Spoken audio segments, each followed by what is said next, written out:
What is going on, everybody? Welcome back here to another NBA Talk type video, and this is going to be a video where I talk about 5 teams that I think should trade for Kawhi Leonard in this offseason because he is available, obviously, doesn't want to stay there, and yeah, here's 5 teams I think should trade for him. Now, this is not who will trade. I don't think many of these teams could trade for him, but this is who I think should pull the plug, should pull the trigger, and go after him and trade for him in this offseason, make a big move, and do so. Now, if you guys enjoy these type of NBA Talk videos, just drop a like on the video. I appreciate you guys show more interest on these. I'll keep doing them, and it's kind of a refresher than not uploading a rebuild. Usually, you might get a double upload with a rebuild today, but if this video does really well, maybe I won't do one, and I could just alternate rebuild NBA Talk, but we'll see. But yeah, I'll probably do a rebuild if later today. That could happen. So yeah, let's get to this. Here's 5 teams I think I will give the trade that I think they could offer. Here's 5 teams I think should offer the Spurs a trade and try to get Kawhi Leonard in this offseason via trade. Number 5 is going to be the Memphis Grizzlies. Now, the Memphis Grizzlies, you might be like, Matt, what do you mean the Memphis Grizzlies? So I think Memphis could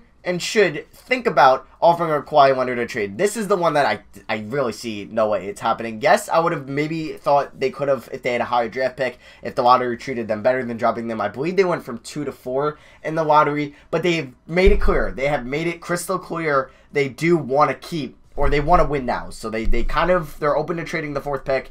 They want to move Chandler Parsons' contract, and they want to win now with their 2 max guys in Mike Conley. Marc Gasol's not really having a max deal, but you know what I mean. He's making 22 mil, 24 mil, 25 mil. Conley's making 28, 30, 32, 34. So it's pretty hefty in that department, and they've come out saying they want to win now. Now, Tyreke Evans has a $3 million cap hold, which means that they only have to clear up 3 mil, and then they can go over the cap for him if they get Kawhi. So now, I don't know, because Kawhi could just be a 1-year rental in Memphis. He might as well could be, and this is the trade I think that this team could pull off. Now, it has to be around the number 4 pick. So I think they could trade number 4, Dillon Brooks, maybe even Rab and Wayne Selden, and then maybe they can throw in Chandler Parsons to make the contracts work. That's the one, Chandler Parsons. Maybe they could do JaMychal Green and Ben McLemore instead of doing Chandler Parsons, but that might be stretching out the cap a little bit, and I don't know if they will be able to pull that off.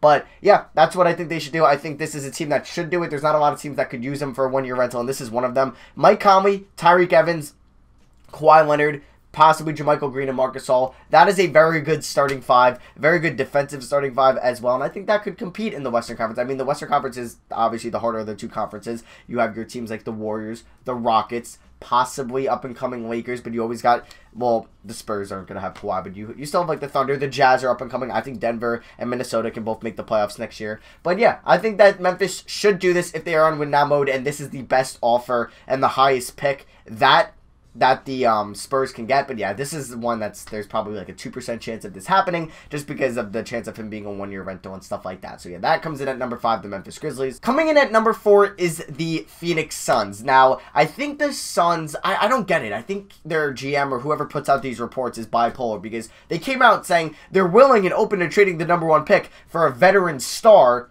Kawhi Leonard, and then they came out saying they're not interested in trading the number 1 pick for any player now. Doesn't make sense. I mean, those 2 statements contradicted themselves. I'm pretty sure, yeah, those 2 things came out. So, what happens with this Suns trade? Now, it all depends on who they're going up against. Yes, this could be just a 1-year rental, but I think they do have the assets to pull this trigger. So, I could give 2 offers to what they could do. So, 1, they could do around the number 1 pick. They could probably just do the number 1 pick, and maybe they'll have to throw in somebody else like an Allen Williams to make just maybe some contracts work, or maybe they want to dish some salary. Maybe they could do the number 1 pick in Tyson Chandler, the number 1 pick in Brandon Knight. I don't know. It's got to be around the number 1 pick, I think, and I think that's honestly clear enough if the Spurs are confident or think he's going to leave if they kept him on the team or whatever, and he definitely wants to trade out. If you get the number 1 overall pick, you can get DeAndre Ayton or Luka Doncic to San Antonio. That's pretty, to San Antonio. That's pretty filthy. So that is one trade. It could be around the number 1 pick and maybe like Troy Daniels or somebody they would throw in. Now, they do have the 16th pick, and if you were to do this, you'd probably have to offer something like Dragan Bender, Josh Jackson in the 16th pick, and then you can land Kawhi Leonard. That is one that I think I'd rather not do as the... Okay, so look at this. So you could have your point guard being Elfrid Payton or whatever you figure out in this draft. And if you make the number 1 pick trade, you could do point guard, say Shai Gilgeous or Colin Sexton fall to 16, which is highly unlikely. But say you have just somebody like Elfrid Payton like that at point guard. Devin Booker, and then you have Josh Jackson at small forward. Kawhi Leonard could most definitely guard power forwards, and then you figure out your center maybe at the 16th pick or something like that. That's a playoff team. That is a playoff team, and then you can maybe convince Kawhi to stay in Phoenix, which Phoenix is a big city. It's not like this is just the middle of the city in the middle of nowhere, but it's a big city, and I think if they did that, and then your lineup, I guess, could be if you can somehow do Josh Jackson, Bender in the 16th pick, and maybe a future first next year, you could have a Elfrid Payton, Devin Booker, TJ Warren, Kawhi Leonard / Chris, or you could have TJ Warren be the 6-man, Kawhi at the 3, and then Chris at the 4, and then DeAndre Ayton at the 5. That is still also very good, and that could entice Kawhi to stay. But yeah, it's either the number 1 pick and maybe just another player like a Troy Daniels or a Brandon Knight or something like that, or the 16th pick, and you're going to also have to give up probably a future first, and then you're probably going to also have to give up Josh Jackson, Dragon Bender, and yeah, and your 16th pick this year. That's if you could do that one. But yeah, the Suns come in at number 4. Coming in at number 3, the LA Lakers. Now, this one was a big rumor, and I think that they should trade for Kawhi Leonard. I think they should pull the trigger and trade for him. Now, people said that that Popovich wouldn't do this, but I'm not arguing that aspect of it. I'm arguing what the team should do, and I think they should pull the trigger on this for 2 reasons, or a couple reasons. One being you get your franchise player, you get, I think, the best two-way player in the league, and you bring him to LA where he's expressed interest in staying here, and you know you could probably give him that max deal in the offseason next year, and he'll stay. 2, this will probably interest Paul George, and 3, LeBron James to come around, and I think you do that, and if you can get those 3 guys, you roll with this. Now, there is many things I would think you could do, and there's actually some pretty good trade offers. So 1, you could do something around Brandon Ingram and Josh Hart. I think that is your probably most safe one, and maybe a future first. But if San Antonio is willing to do that, they're high on Hart, they're high on Ingram, and you get a first. That could be if they're fully on do that, you do that. If they want Lonzo, I would honestly be okay doing this too, because if you know you're gonna get LeBron, and I mean, I'd kind of rather do Ingram, because if you think you can get Paul George, LeBron, and Kawhi, you don't want Brandon Ingram on this team. There's just no way he's going to play here unless you go LeBron at point, George at shooting guard, Kawhi at small, Ingram at the 4, which you could do. I mean, that is a scary height lineup, I'm not going to lie. And then you got to figure out center. Maybe you could just sign some cheap one in free agency. Somebody like a Dwayne Dedmon type player for like your mid-level exception.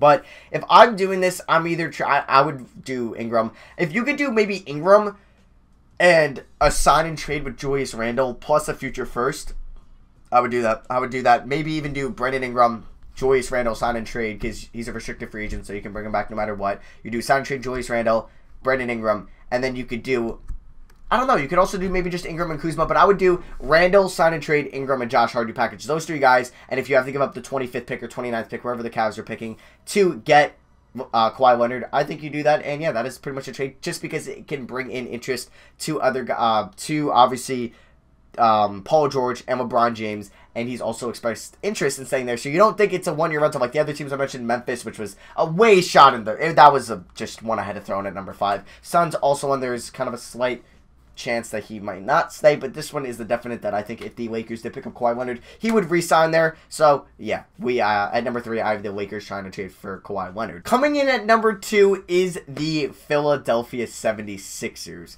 and the Sixers have some assets that I think they could pull off in a trade for Kawhi Leonard, and this one, I think if you add Kawhi Leonard to this team, it isn't arguably, it's going to be, it's definitely the best team in the East, I think, if this team can add Kawhi Leonard. And they have assets, so I think they could do something around it. There's a couple ones. So I think it's got to involve the number 10 pick in this year's draft. So the Spurs would be getting a top 10 pick. You might have to throw in a future first. I don't know off the top of my head what future first.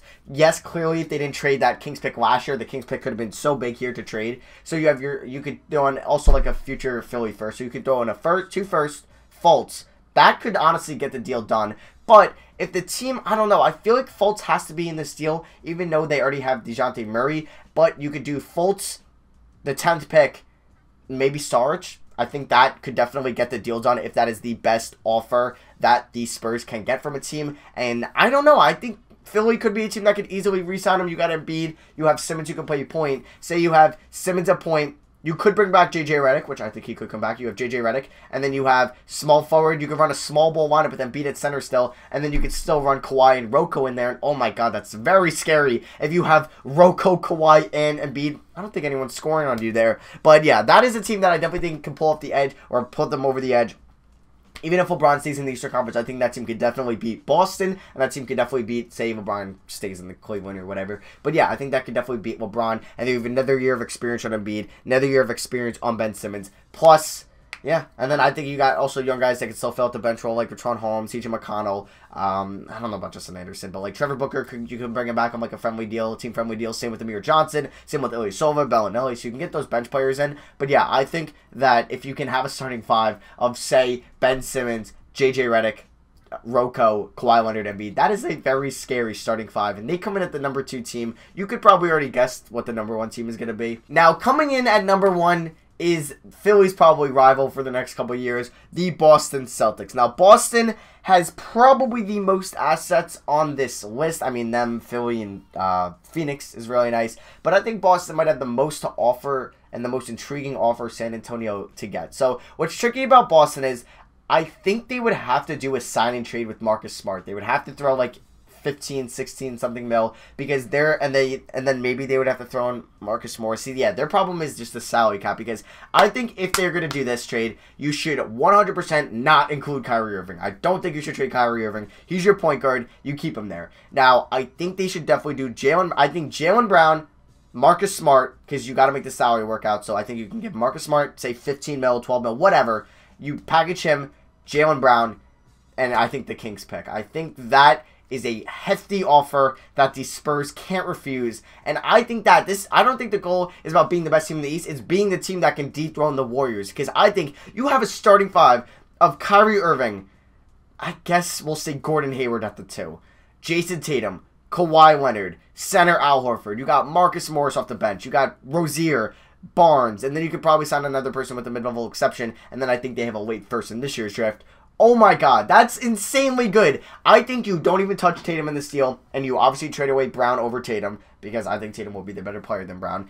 2, you're getting rid of Smart, who's going to demand for a lot of money, I think, or just a decent amount, and he'll probably put you over your whatever salary cap or your cap space limit. And then you're throwing in that Kings pick, which will probably be a good pick, unless the Kings obviously do good next year, which it could happen. Maybe Luka Doncic or if DeAndre DeFalco could carry them to a near winning record, which is probably not going to happen. But I think Boston should 100% pull the trigger, even honestly if it's a 1-year rental. Even if it's a 1-year rental, you still have See, that's the problem. If it is a 1-year rental, I don't know. I think he would stay there, but I don't even know if they can go over the cap. Because Al Horford still has next year making 28 mil.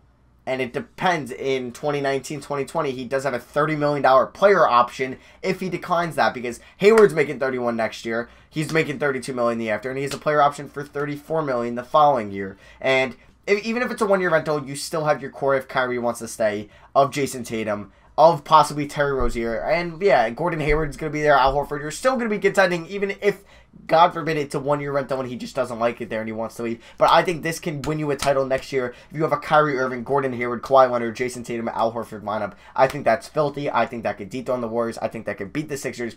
And yeah, also another pertain to this, why they should trade it for him, is because the Sixers won't get him now. Because if the Sixers get him, I think the Sixers could definitely beat the Celtics next year, or it'll be a lot closer than it was in a 5-game gentleman's sweep this year. So yeah, that is my top 5 teams I think should trade for Kawhi Leonard. Now, I just needed a 5th team, so I just threw Memphis in there. So yeah, the Memphis one, that was just a throw, and I was either thinking them, Sacramento. I wasn't going to throw the Knicks in there, or I was thinking maybe Chicago or Dallas. But yeah, that one was just like, they're in a winning mindset. They would maybe trade their top 5 picks. So yeah, that's why I threw Memphis in there. So yeah, we had Memphis, then Phoenix, then LA, then Philly, then Boston. So yeah, let me know in the comments what you guys think, or what team should trade for Kawhi Leonard and what it should be. Let me know what they would throw in that deal. Let me know if you agree agree with my list or you disagree in the comment section below. And yeah, that is going to be my first upload, or this is going to be my first upload for today. You might see a rebuild out later today. You might not. Just wait and see, or I'll let you guys know probably in the comment section of this video or something like that. Maybe not. You'll just have to wait and see, and you'll get one at 6 o'clock Eastern when I normally upload my rebuilds. So yeah, that is going to be for me. Thank you for watching. I'd appreciate if you guys drop a like on this NBA type talk video.